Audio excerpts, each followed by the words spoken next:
This video is made for entertainment purposes only. Don't get financial advice from random people on the internet like myself. Instead, pay for the services of a registered financial advisor so you can sue them if they misguide you. In other words, don't sue me, bro. Hello guys, Sharaf here and back at it with another video. You must have seen or heard the name GameStop these past few weeks.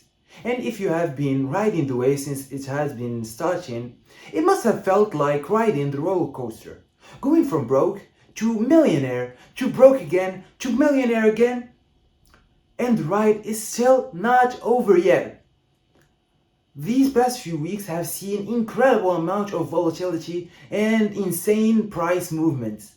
The stock went from $45 to $255 in matter of 4 weeks. So if you bought the stock on the 23rd of February when it was trading at $45, you would have been 5x in your money by now.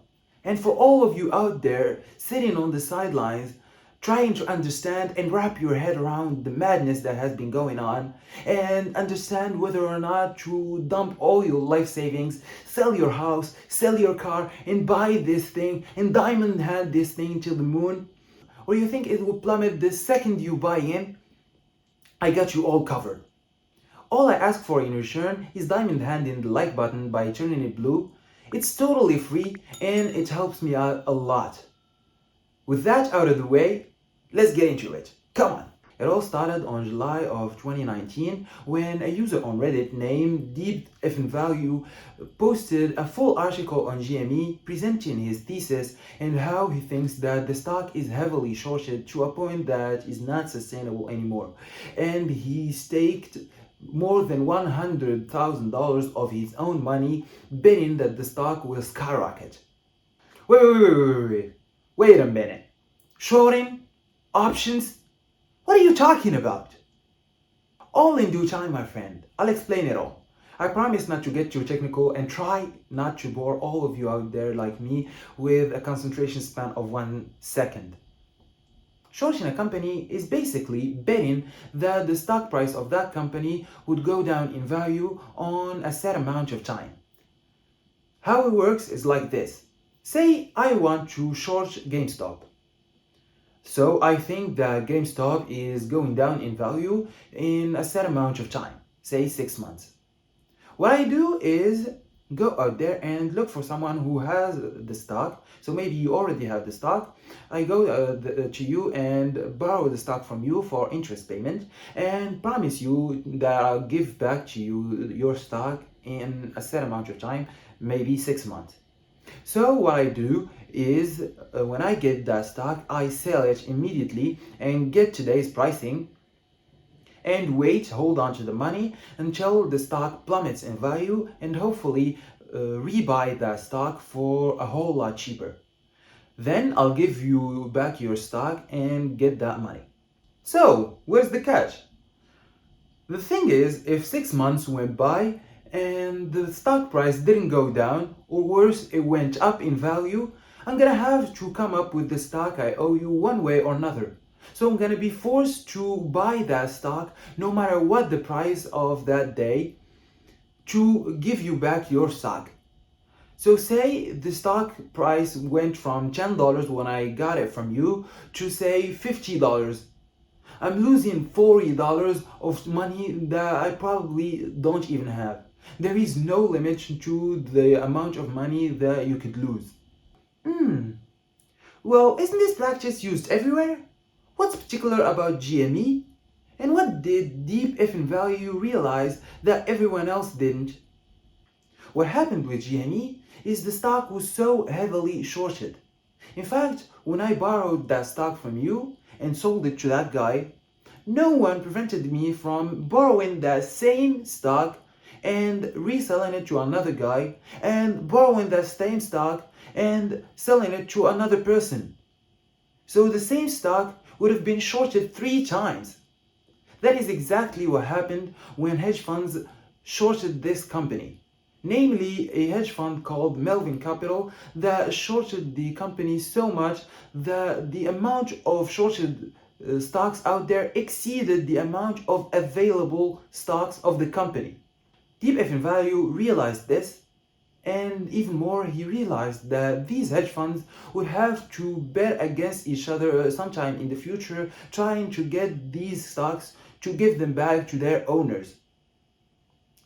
They would have to buy them no matter what the price is. So if he bought enough shares and held them until that point, he would make a whole lot of money. And that's what's called a short squeeze. Get to the point, man. I don't care about all this. All I care about is how much the Deep F in Value win and whether or not I should dump all my money and sell everything I own and YOLO it into this thing and ride it to the moon. Deep F in Value started posting daily updates of his positions on Reddit. People like you saw what he was doing and wanted to get in on it. And sure thing, the stock price started going higher and higher. People saw the amounts of money that Deep F in Value and others were making and wanted to get in on it, which drove the price even higher. It went at some point from $4 just back in 2019 to more than $440 at one point. But in the midst of all this euphoria, and when we finally thought that we got the cheat code to infinite money, the suits strike. Robinhood, Weibo, and other trading platforms halted buying and kept people from buying these companies. And the market doing its thing, when you suppress the buying force, the sell force takes over and the stock plummets. All these trading platforms said that this decision was taken due to illiquidity problem and other problems like that. But this is still pretty debatable, as these trading platforms have connections to Melvin Capital and other hedge funds that were bleeding money. So it seems the suits screwed us again. Until these past few weeks, when the stock price started getting higher and higher out of nowhere. But is this time any different from the one before? Well, yes and no.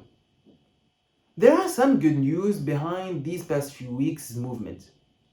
Chewy's co-founder is going to take in as new CEO with a vision in mind to transform the company and get in the e-game industry. As lawsuits and Senate hearings are in place, it's unlikely that trading companies halt the selling or the buying once again. And there is less of media hype around this, so it may be a little bit more thought of and a move that is a little bit more rational than last time. But still, the recent prices are not in any way, shape or form fundamentally driven. And there isn't even that much short squeeze left to be squeezed, as the percentage of short stocks are down to 30% of the float out there. So in my opinion, it just got even more risky than last time. Don't get me wrong, it still could go higher and higher if enough people hold and buy in even more.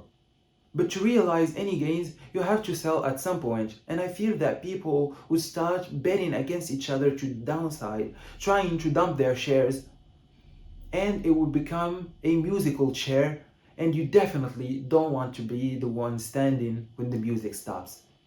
Investing is a game of risk and reward, and the risk in this one just got a whole lot bigger in my opinion. So be careful out there and don't invest any money that you're not willing to lose. And if you are in this game with the vision to stick it to the hedge fund managers and to the suits, just remember that the suits are already lost, and the ones that you're gonna be screwing this time are each other, the retail investors. If you want me to dive in a little bit more and explain the technical terms that were mentioned on this video, or you want me to explain the financials of GME or any other stock out there, just let me know. Drop a comment below, I would love to hear your suggestions. With this said, we get to the end of the video. Don't forget to smash the like button, hit the subscribe button and notification bell. Thank you all for watching, and until the next one.